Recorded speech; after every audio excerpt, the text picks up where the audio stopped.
I also discovered xQc because of you. Yeah, so most of Twitch is it's the other way, but okay.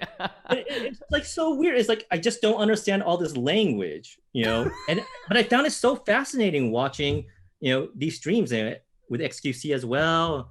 I still understand like why like that the frog dances at the end, It's like.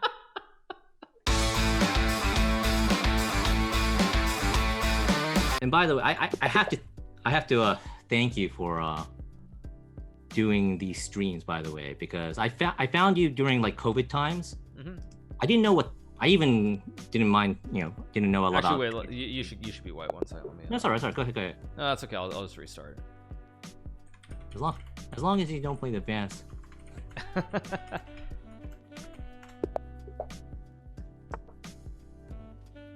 Okay. Well, is there any opening you want me to play? Um, anything's fine, I guess. Okay. I'm going to get routed anyway, so here you go. I'll play the Danish. Oh, you're gonna play the Danish. Okay. Okay. Huh. All right. Let me think what I want to do against this.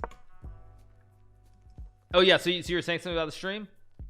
No, I just thought it's like, first of all, thank you for doing that, making chess really cool. I found your stream pretty much during COVID times when it was like probably like a lot of people in chat as well, where you're craving for connection and feeling alone a lot of times. And then I discovered kind of Twitch very late, and then I was thinking, oh, I have a lot of free time, what to do? And I kind of went back to all my chess days, because I used to love playing chess during high school and didn't get to play a lot about it in college. So it's like, I wonder if people are still playing. And then just seeing what you've been doing and making like chess really cool again, and making it really like kind of like an esport of sorts. Oh, thank you. Yeah, that's really great to hear. I mean, I think for me, it's like I always felt like chess is one of those things that, because it has such a low barrier to entry, I mean, you literally just have to learn how the pieces move to play it. There's always been a lot of potential to explore the game at all levels as well, not just like if you're a beginner, not just if you're a super strong player. So it's great to hear that you got into it. March actually isn't late. That's right when the boom occurred. So that's right on. I think probably most people who are watching now, it's about that time period that they got into it as well. I also discovered xQc because of you. Yeah, so most of Twitch is it's the other way, but okay.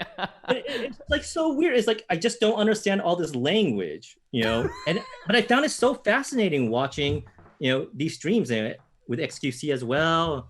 I still understand like why like that the frog dances at the end, It's like, but it was really cool, and just to see this community. And a lot of your community like just nice. It's like I thought everyone's gonna be super brutal, but it turned out to be people were pretty chill, more at least I guess your mods are doing a great job. That's why. Yeah, I mean, I think that's actually like probably the thing that's like most understated about Twitch is sort of the job that the mods do to because there are a lot of people who come in, and the mods are sort of the people at the gate, so they try to keep the atmosphere a certain way. And so I think that's one of the most understated things is the job the mods do, and they've done a fantastic job. I mean, my mods know who they are, so I don't need to shout you guys out, but yeah, they've done a great job. So it's really good. And I think the other thing that's I was going to ask you about this, because since you played in a club and you played tournaments seriously, actually I'll wait till it's my move, was there the sense of like elitism, or it's like you feel like it define how good you are is like the measure of success, or was that never really a thing? I guess based on at our level, it wasn't that much. I mean, it was competitive, but it was very friendly in a sense, so it was competitive, but I didn't sense a sense of elitism.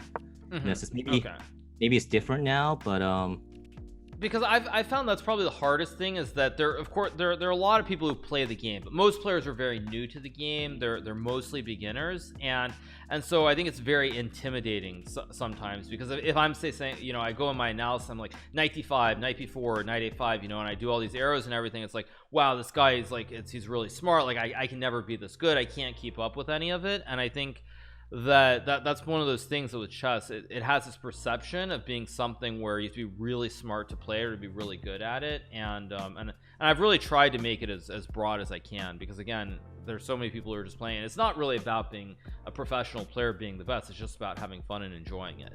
And that's one of those things. Also, by the way, my chat keeps saying this. Have you really played 13,000 bullet games in like the last like 9 months? I probably have, yeah. I mean, I was. Okay. That's a lot. I know. I got kind of bored. And well, when I get into something, I really get into something. So it's like, because like when I was studying chess during high school, you know, I was really into it. Like, I would go to the openings, and I studied everything. But then I got so hooked on Bug House because I was like a big shogi person, and that kind of killed my regular chess. And I got so impatient with all my stuff. Wait, so did you learn shogi before chess, or was it like at the same time? Yeah, I learned shogi before chess. You know, being Japanese, that was the game, and and it's funny to see all the puzzles, for instance, are all.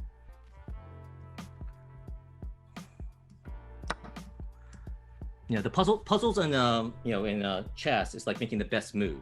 It's not necessarily forced checkmate. In shogi, the puzzles for shogi is called tsume shogi, and you always have to make a check no matter what. So it's kind of it was interesting, but I always loved puzzles. So, you know, I loved, you know, these kind of yeah, no, that makes sense. Yeah, because of course, but I guess actually in terms of chess, I think Crazy House is basically is the equivalent. Bug House is very similar as well, but Crazy House I think is essentially shogi, if you haven't checked it out before. Because when you capture, you just play 1v1, and when you capture opponent's pieces, you put them on the board. So you capture like a bishop, then you have a bishop to place on the board. Right. So, but yeah, you're right about the puzzles. Also, though, I would say even now, this is like probably 30 years ago or something that you were playing Bug House. At a lot of chess tournaments, kids really like to play Bug House, and a lot of coaches are like, you cannot play Bug House. So even now, it's still, there's still that atmosphere. Did you ever play? I mean, I played Bug House. I'm not great at it, but I'm decent at least.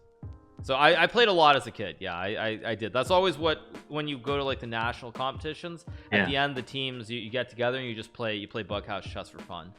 It's like that's just what you do. Even now, that has not changed from the days when I was a kid either. It's just, yeah, everybody loves it. That is a nice thing, you know. It's like I miss that sense of community per se, right? Because there used to be, you know, when you have over the board games, you know, you could get together and meet, see people, and it's typically the same folks over and over again. So it's nice to, you know. Yeah, no, I totally, I mean, I understand that. Obviously, for me, it's a little bit different because I played professionally, so like it gets tiring in a way, because it's not just like it's not just a period of like 6 months. It's like I literally have seen the same guys over and over for like the last 10 years.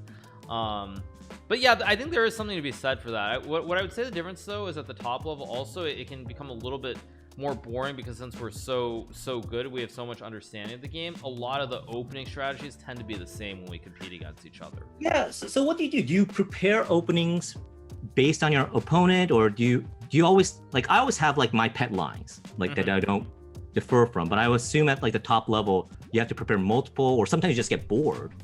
Yeah, so I think well, I'll do it on my time. I'll let you think about your move here. No, I want to play knight d6, but you're gonna play rook f3, huh? You're spotting tactics. Yes, you're spotting tactics. Very nice. Yeah, no, knight d6, rook f3. I think that's just winning for me, probably. Yeah, it's a knight here. Very good. Yeah, very good. So yeah, like in terms of preparation, I think one thing is, so you were, when you say pet lines, you're taught. What was your process of when you say pet lines? What do you mean by that in terms of studying? How would you study? The way I would study is like, most of my studies are like just playing, you know, doing puzzles, you know, 1001 ways to checkmate, you know, and the tactics, and learning about the middle game. Out of a book, right? Just to be clear. Yeah, out of a book. Yeah. Back in the days we didn't have it. And then you know, and then I would study specific openings that, you know, because I would play e4, so I against the Sicilian, I would play the Rosclimo. French, I would probably the Exchange, and I have all against center counter, I'll probably play like Black Medema or whatever it is, and then against E4, I would play this, D4 against that. So those are the things I mean by like my pet line, the things that I probably analyze the most. Right, but you were doing this like paper and like with an actual board, right? That's kind of where I was going with this. So that's one of the things that's a lot different. So when I was really young, when I was like 8, 9, 10 years old, I was just getting into the game. A lot of the preparation I did was kind of similar. It's like computers were just sort of, the technology was evolving, and there were chess programs, but mainly what you do is you would put some variations in the chess program, and then you would print it out on you use a printer, print it out, and then you would go sit down at a board and review your lines on a physical board. But the thing is, nowadays, like pet lines and these sorts of variations that are your specialties, they don't exist in the same way, especially not at the top level, because everyone has already looked at the games you've played, first of all, and then secondly, you can run through a bunch of different variations just like and memorize things very quickly. So everybody kind of, the preparation aspect is more, you look at what your opponents play, but you do general preparation because everybody can play every single opening, so you don't really look at one opponent specifically. Got it. And that's why also with chess at the top levels, usually there are a lot of games that are drawn. You don't have many decisive results, especially in classical, in the classical games that go like 4 or 5 hours, because everyone's done a lot of preparation. Everyone knows the same things. Right. So are there still like novelties? Yeah, so there are definitely novelties. They're sort of, I would say in the old days you could have like a really nice novelty on like move, like anywhere between move 10 and move 15 in a game, but a lot of times a novelty now is somewhere like move 17 to move 20 if there was a really creative one. The traditional novelty concept from like 30 years ago, or even when I was growing up, doesn't really exist that way anymore. And also the other thing that's really difficult about it is sometimes there are games that are played that are really fascinating, where you have a great sacrifice in like an Evans Gambit or a Danish Gambit, any of these gambits, but again, because of computers, within like 15 minutes I can just go look at the game, and within 15 minutes I know the solution.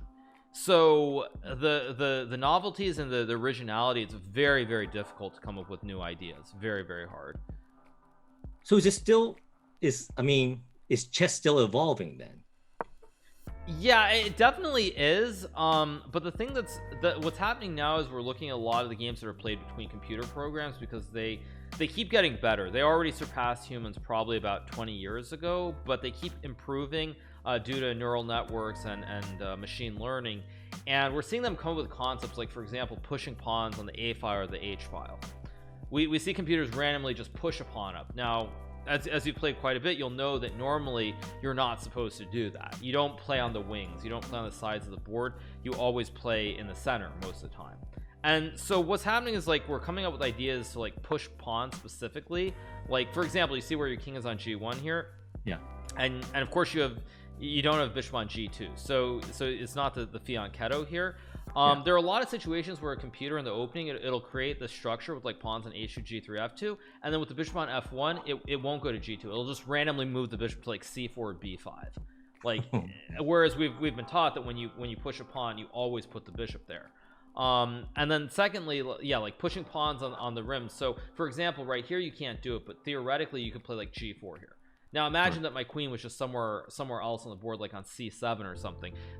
Computers very oftentimes they'll like go G4 or H4 even though they've already castled there, and so that's the way it's changing, I would say, first and foremost. And there's a lot of fundamental understanding, like when you want to trade bishops for knights, that goes on, but it's not really opening specific. It's like you get positions and you try to think of these concepts and play them the way computers do. Right.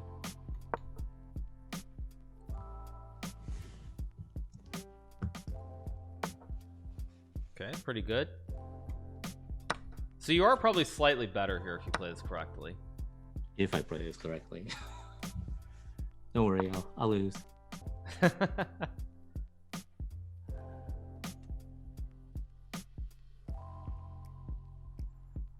So I mean, it's changed. The game definitely has changed over the years. I know, like even when I was growing up and I was like master level at 10, Like even then, the preparation that I did, it was literally, I knew my first like 3 to 4 moves. I knew some setups of where the pieces would be, and I would just play the game, and that was it. Whereas now, the kids who are really young, they've memorized a lot of sequences of moves as well. So it's pretty insane. Yeah. So is it easier to get better at chess these days?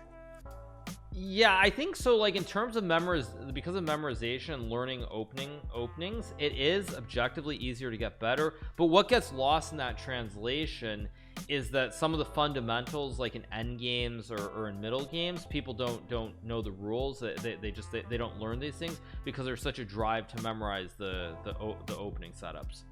So you'll see some blunders in games that are, even when I see some GM games or Grandmaster games where it's like, wait, they really did that? That's like, it just violates certain principles that I learned as a kid. And that's because so much of the time is spent studying the opening specifically. Right.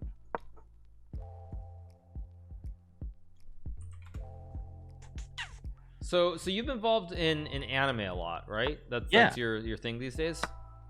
So how's that coming along? How did that come about? It was a big I mean, anime is my culture, and manga and everything. I grew up reading and watching those things. So like when you say how's it coming along, I mean, is there anything specific that you're referring? Because there's really nothing. I am producing a bunch of movies right now that's hoping to become a live action. That's all in development, and there's things that could be talked about, things that can't be talked about. And by the way, I apologize about my haircut right now. I am shooting a movie, and I didn't even notice any difference. So yeah, it's kind of a mistake. It's already a very tough position to play, I would say. Yeah.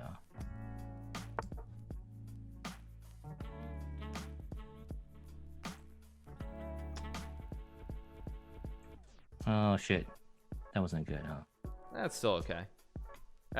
Maybe. Well, yeah, because you could take and then knight takes e5, right? Crap. Yeah. I got it. Yeah.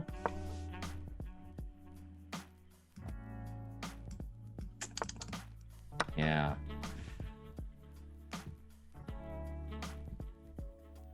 Now it's now it's just hopeless. So. Yeah, that's yeah, it's a difficult game. I think probably in the opening, somewhere around like move, or is it somewhere around move 9 already in the opening? I think you need to be more aggressive. Oh, really? Okay. Yeah, I think maybe you should have just taken on d6 and gone d5, perhaps, okay. or actually even a couple moves later, after bishop e6, you definitely should have played rook d1 on move 12, and then after I move my queen to like e8, just develop your knight. Actually, right. I'll pop this up on the board 1 second. Yeah, it's just nice to see chess kind of be cool again. Being in the mainstream. I think Queen's Gambit. I think you've covered it in your stream a couple times already, but it's a really well done. And it's just so nice to see the games actually real games. Yeah, I think that's one of the things, is that like they really made it exciting, and it's very reminiscent, I think, of like the whole story with Bobby Fischer. I mean, it's basically the Bobby Fischer story with a couple slight changes. But yeah, I think they did a great job. With the yogurt thing, right? With Bobby Fischer. What's that? Wasn't there like a yogurt scam or something? Or this I'm not familiar with, but what you mean, like what do you mean actually? Like back in Bobby Fischer like the days, like I guess the Russians like kind of slept yogurt to Spassky or something. Was it Spassky? And then that was a signal from the team saying move your queen or something. Or this I've never heard. That might be a story. I've actually never heard this one, but certainly I think like those stories in general, a lot of them were true. Like they're like the Soviets, they've definitely functioned as a team. They were trying to do things that they could to get any advantage. So yeah, I think I don't know if it's yogurt, but definitely they did stuff along those lines. And sorry, you were saying something about the Queen's Gambit? Yeah, I was saying that. I mean, I just think the way they did it, it was very refreshing because it really focused on the game itself, and you see the sort of the trials and the tribulations of Beth Harmon, and that makes like it makes a difference because the game itself, I mean, you can play the game, but there's a lot going on behind the scenes that you don't really see or understand during competitions or when you're trying to improve at the game. So I thought they did a fantastic job with that, and also like a lot of things they showed featuring like Russia, for example, or I guess the Soviet Union at the time, like the enthusiasm for chess. That's the way that it used to be. It really was one of those games that everyone followed. Back in those times. Yeah. No, and it was really cool because like at least from an entertainment perspective, the characterizations was great. In terms of in line with the times. I know it was a fictional character, but I think it was wonderful that they did make it a female protagonist.